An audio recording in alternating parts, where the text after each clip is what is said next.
keislaman Nadia dan putrinya. Nadia adalah budak perempuan Walid bin Mughirah, begitu pula putrinya.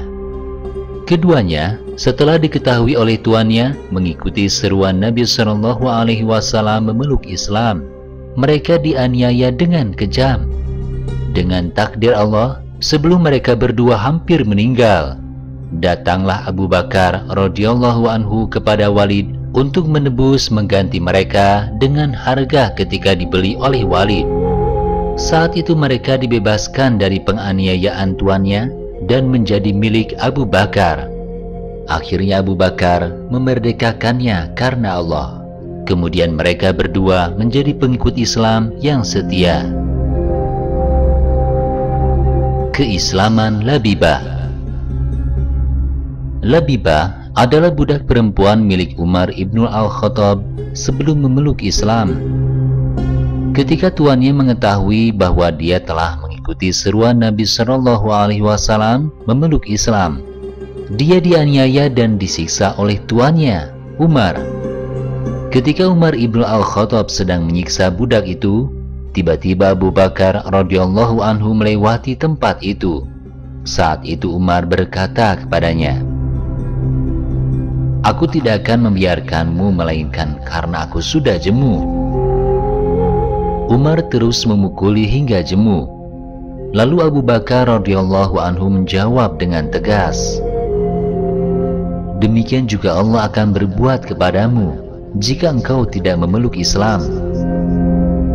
Akhirnya Labibah dibeli oleh Abu Bakar radhiyallahu anhu dengan harga sesuai keinginan Umar. Kemudian dia memerdekakannya karena Allah.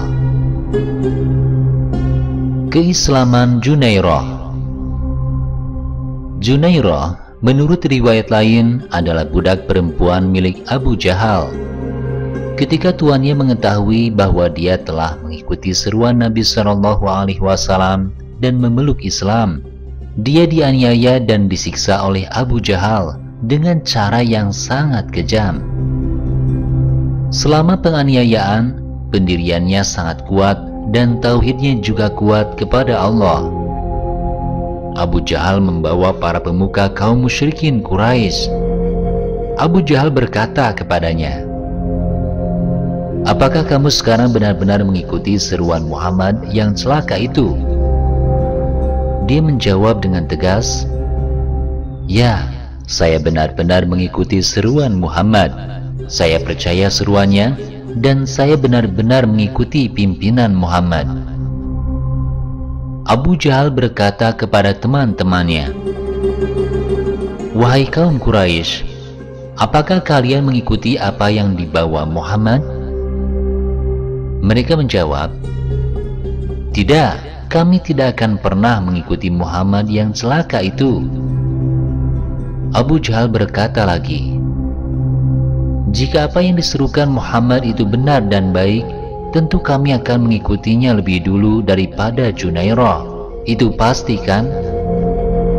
Kemudian Junairah dipukuli sekeras-kerasnya dan setiap hari dia dipukuli hingga membuatnya buta.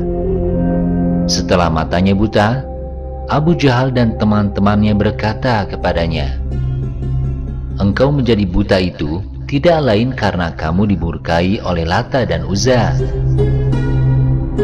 Oleh Junairah kata-kata seperti itu dijawab dengan tegas, "Mereka berbohong.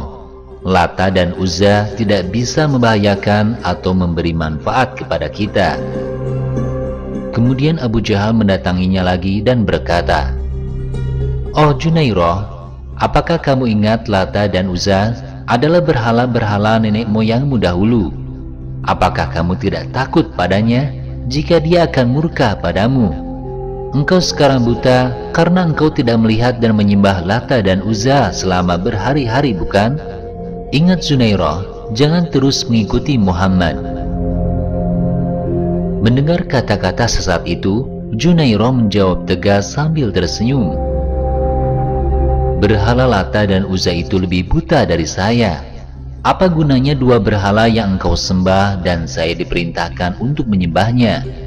Adapun mengapa saya sekarang buta, Ini adalah perkara dari Tuhan saya sendiri yang menjadikan saya dan engkau. Tuhanku lebih berkuasa untuk menjadikanku bisa melihat kembali seperti semula, karena Dialah yang menciptakanku. Pada malam hari, Allah Subhanahu wa Ta'ala menghilangkan kebutaan Junairah dan dia bisa melihat lagi. Keesokan harinya ketika Abu Jahal dan teman-temannya mendatanginya, mereka terkejut melihat Junairah bisa melihat lagi. Lalu mereka berkata, "Ini sihir Muhammad, itulah sihir Muhammad." Saat itu, dia masih dianiaya oleh Abu Jahal hingga dibeli oleh Abu Bakar radhiyallahu anhu. Beberapa hari kemudian, dia memerdekakannya karena Allah. Saat itu Nabi SAW menerima wahyu dari Allah yang berbunyi, dan orang-orang kafir berkata kepada orang-orang yang beriman, kalau sekiranya dia Al-Quran adalah suatu yang baik, tentulah mereka tiada mendahului kami beriman kepadanya. Dan karena mereka tidak mendapat petunjuk dengannya, maka mereka akan berkata, ini adalah dusta yang lama.